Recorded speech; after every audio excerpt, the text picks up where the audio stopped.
Duan sa paghahatid ng nutritional support at health education para sa mga katutubong mangyan sa Occidental Mindoro pinagtibay na. Kasama mo mula sa RMN Mindoro si Radyoman Marcelo Raro.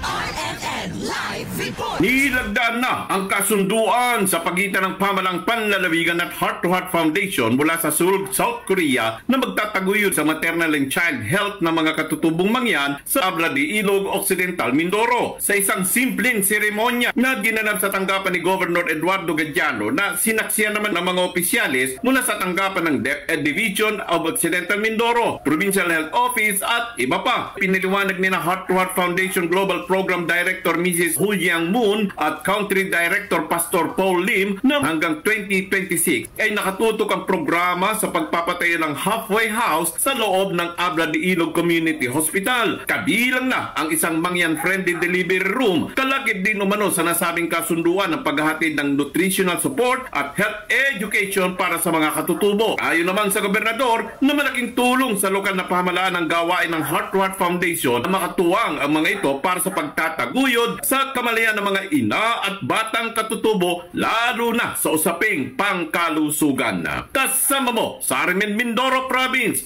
Radyoman Marcelo Raro, Tatak RMN. RMN Network News.